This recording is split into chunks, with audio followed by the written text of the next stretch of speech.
Hi and welcome back to the Deep Dive with DD. My name is Diogo Mohlame and this is Amplify the Divide, otherwise known as ATD, a network for constant discourse in South Africa. The Deep Dive with DD is a place where we seek to explain and understand complex topics happening in South Africa, usually political, and give them life to explain why they're important to you as an ordinary South African. And this week is no different. The topic for today's episode is commissions of inquiry, right? And why they're important to you. Well, the question you may be asking yourself is why now? Why are we talking about commissions of inquiry right now, right? So, on the back of General Mkhwanazi fundamentally shifting the political landscape in South Africa forever by possibly, allegedly, exposing the possible high levels of corruption and political interference happening within the security cluster in South Africa. This is the SAPS, the Hawks, and everything in between, right? All the way up to the justice system and all the possible levels of corruption occurring there. And then President Ramaphosa launching a commission of inquiry into all of these allegations. I thought it was really important for us as ordinary South Africans to understand, what is a commission of inquiry? Why is it whenever something fundamentally huge happens in South Africa, something that is difficult to explain and won't be explained in a one press briefing, for example, why do we then run to commissions of inquiry? And that's what today's video is about. We're seeking to understand them, explain them, and then analyze them, right? We're going to be splitting up today's video into 3 sections. The 3 sections that we're going to be splitting up today's video is as follows. What are commissions of inquiry? What can they and can they not do? And then we're going to look at 3 major commissions of inquiry that have occurred in South Africa. We'll look at 3 big commissions of inquiry, their costs, the aftermath from those commissions of inquiry, and fundamentally, again, the question of today's video: do commissions of inquiry actually work? Well, the first question that we're going to be asking today is, what is a commission of inquiry legally? And why do presidents feel that this is the best way to deal with any crisis that they encounter in their term? The first point that I need all of us to understand is that a commission of inquiry is a fact-finding commission. It's not a mini court. No matter how many judges, senior counsels, how many important people seem to be in the room, nothing can occur from a legal fundamental standpoint of sentences and convictions in that room. Guaranteed factual statement.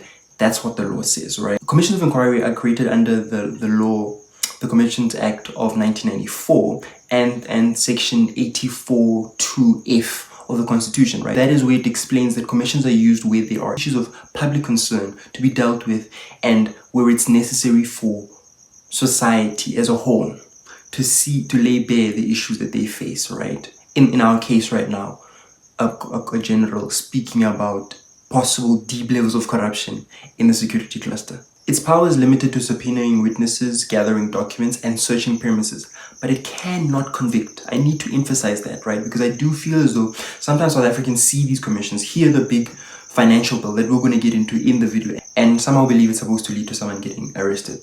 That's not what a commission of inquiry does. It provides recommendations, not convictions, not sentences. That it's impossible for a commission of inquiry to do so, right? But then now the follow-up question that we need to ask, now that we have a basic understanding of what a commission of inquiry is and we understand what sections of the law are used for a commission of inquiry to be formed, right? Why do presidents use it so often, right? Well, when a president is dealing with a crisis, usually political, he has so many different variables to weigh before making any decision, right? Issues of internal party politics, optics, economic standing, if it's a good president, and issues of their personal political future, right? And in the case of General Mkhwanazi and Senzo Mchunu, who is the person that General Mkhwanazi sort of centers in all of his allegations from a political standpoint, when the president is dealing with an allegation against one of his key fixers, who Senzo Mchunu is, in President Ramaphosa's case is, he has to understand how does he establish a balance between keeping one of his key fixers who helped him get re-election in 2022, and as within the ANC, of course, and then secondly, also being seen as a president who fights corruption, which has always been the image that President Ramaphosa would like to portray to the public, right? That is the 2 dynamics that the president has to balance, right? So, commissions are a great way for presidents to kick down the can, right? Like when you look at it from an overall standpoint, they're a great way for presidents to kick down the can while they make fundamental structural changes, right? So you sit in a commission about the NPA while behind the scenes you work on fundamentally getting the right people working within the NPA. That's a silly example, but that is an example nonetheless, right? But now here's the issue. President Cyril Ramaphosa doesn't have the same political capital that he had 7 years ago, where he formed the State Capture Commission, which we'll speak about later in the video, where there, ordinary South Africans could sort of go, we trust this guy, he's a first-term president, we just came out of state capture and all high levels of corruption, let's trust this guy wants to have a commission, give him however much money he wants while he makes structural changes behind the scenes. President Cyril Ramaphosa is a second-term president. What does that mean? That means that ordinary South Africans like me and you have already begun to think about, whether consciously or subconsciously, of a future beyond him, right? And then also, the worst part, his party has begun to think about a future beyond him. So what does that mean? That people within his party and people within government may sort of seem to be trusting him, seem to go, yeah, this commission into the high levels of possible corruption within the security cluster, within the police particularly, is super important. They may struggle to fully get behind him because they think, we already gave you one commission when you said you were making structural changes. You didn't make those changes, as we'll get into a little bit later in the video. How can we trust you again? But I hope they'll give you a little bit of a better understanding of what a commission of inquiry is and what can it do legally. Fundamentally, what is its ether of focus and how much reach does it have, you know? Now, this next section of the video, in my view, is probably the most important part of the video. We're going to have a clear focus on 3 commissions of inquiry that have occurred within South Africa, and then understand what they achieved, what they didn't achieve, and what happened with them, right? And we're going to include costs, you know? So let's take down a trip down memory lane, right? We're going to analyze 3 key commissions that have occurred in democratic South Africa. Firstly, the Commission of Inquiry into State Capture, otherwise known as the Zondo Commission, which is one of the key ones that I think most South Africans know about. We're going to look at the Marikana Commission from 2013 to 2015, I believe it was. That is another key commission that we're going to look at, which is, in my view, the saddest kind of commission that we've seen. And then the third one we're going to look at is the Lite Commission. All quite different stories, but all giving us an insight into how commissions work and what they can achieve and what they have achieved, you know, because I think it's important to understand the history of these commissions in helping us analyze the commission that we're dealing with right now. Now, the first one that we're going to cover, and quite briefly we're going to cover this story because I think it's the most least famous commission that has occurred in South Africa, the Lite Commission. Now, the Lite Commission was a commission into the famous 1999 arms deal, right? This defense contract that cost the state about 30 billion rand, right? And understanding where all this money went, why this tender cost so much and didn't reach its goal, right? So this commission ran from 2011 to 2014. It cost the taxpayer about 137 million rand. And the end result of this commission was that they said there was no reports of corruption. They just went, hey, we looked into it, nothing. Most analysts understand that this was how a commission can be used as a political tool for politicians to just paste on and go, hey, nothing went wrong here. You guys got it wrong. We took it to the commission said nothing went on. When fundamentally it's quite clear to see that a defense contract costing 30 billion rand not reaching its goal means that somebody has to be held accountable. And as we know, our previous president, Jacob Zuma, is involved in that contract in some way, shape or form and is in court about it even now, you know. 20 years late, almost 30 years after that arms deal happened, right? So this is a very small commission, but I think I want you to understand what can happen when a commission doesn't do its job, right? It becomes a rubber stamping exercise for politicians to act like nothing is going wrong here, right? Now, the next commission that we're going to speak about has a different feel to it. I think it was a commission of inquiry into my view, the most tragic singular event that happened in post-apartheid South Africa. This commission was a commission into the Marikana massacre. What was the Marikana massacre? The Marikana massacre was the brutal murder of 34 miners by the South African Police Service at Lonmin Mine over a wage dispute. Chaired by Judge Ian Farlam, this commission sat for over 300 days and cost the taxpayer about 153 million rand. The key findings from this commission was that 1, the police used excessive force throughout the week that they were in Marikana. 2, Lonmin failed to negotiate meaningfully with miners while making billions off the backs of their hard labor. And then 3, unions like NUM, etc., only escalated tensions during that week instead of trying to de-escalate them and be the broker of a good deal during that time period. 34 families had to suffer the consequences of this terrible, terrible tragedy. I'm running through this story really quickly on purpose because I do think the Marikana Commission, the Marikana Massacre, deserves a video of its own. It is too deep, it is too frustrating, it is too agitating for it to be a 2-minute part of a longer video, right? No senior officials were arrested. 34 families lost loved ones. People lost fathers, brothers, sons, uncles, nephews, all because certain business people couldn't come to the table and negotiate a good deal. Now I want to end off the overview into this commission with a single clip that I want you to watch. At your 80th birthday, you said you would take me and Julius Malema to Marikana to meet the widows of the departed miners. We could not go because you were not well. You are gone now. I am left to go alone. But I will be guided by your spirit. As you said, and I know that Julius Malema will go with me so that we can go and heal the wounds of the Marikana widows. It's been 15 years. The president hasn't winked. And that's the story. Now, the last commission that I want us to take a look at is the State Capture Commission, otherwise known as the Zondo Commission. Launched in 2018 off the back of the then Public Protector's State Capture Report that alleged and showed the possible levels of high corruption and political interference that happened at state institutions like PRASA, like Transnet, like ESCOM, where political elites like the Guptas, because that's the famous one, would capture these state institutions for personal gain. And they did it allegedly, according to the commission and the Public Protector's report at the time, through their affinity and closeness to the head of state at the time, President Jacob Zuma.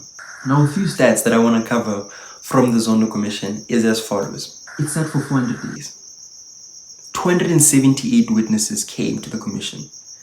Over a petabyte, I don't even know if I'm saying that right, over a petabyte of digital evidence was looked at. I don't even know how much more than a terabyte is. My brain can only compute a terabyte. A petabyte of digital evidence was looked at from this during this commission, and it all culminated in a 6-part report that was handed to President Cyril Ramaphosa in 2022. And lastly, I think the most important part of the Zondo Commission, it cost the taxpayer 1 billion rand.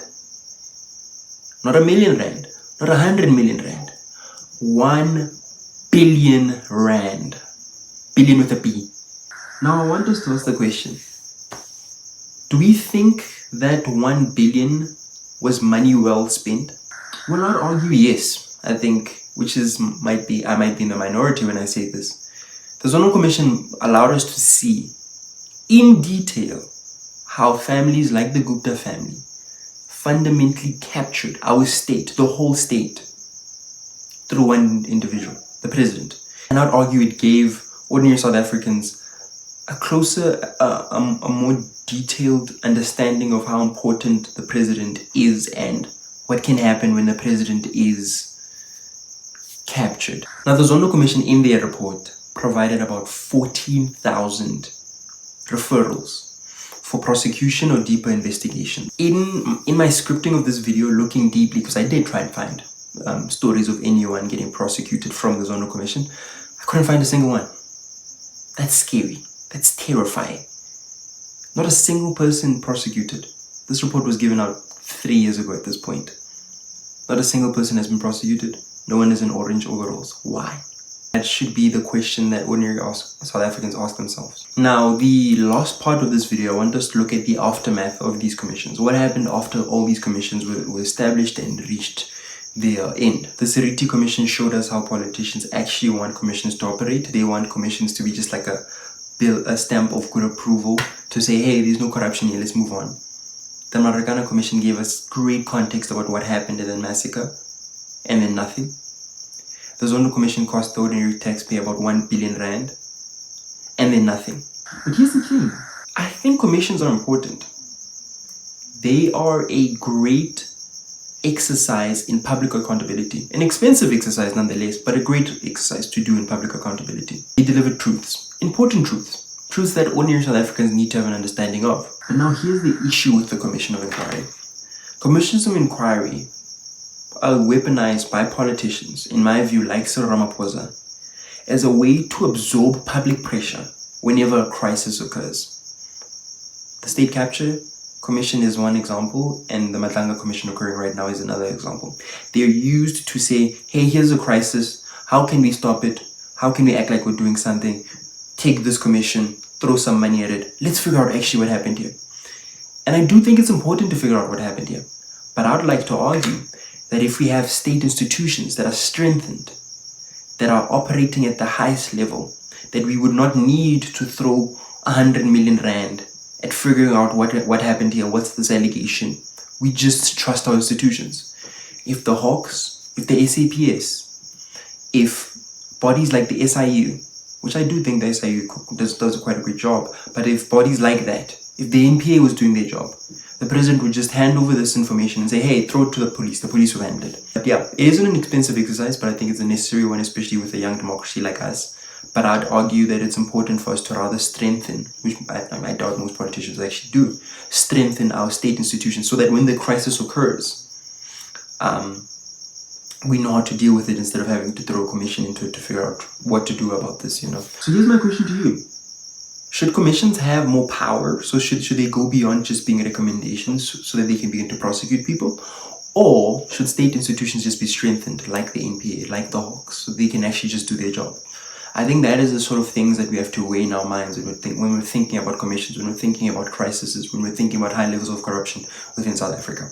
In conclusion, to answer the video that we asked at the beginning of this video, do commissions actually work? I think they help in shining a light and exposing the truth, but I do think they suffer at reaching the high levels of accountability, which is the key word that we actually want to get. Accountability in our case would be people in orange overalls, in jail, But I think also, the issue isn't these commissions necessarily. I think the issue is who gets the report after all these commissions are done.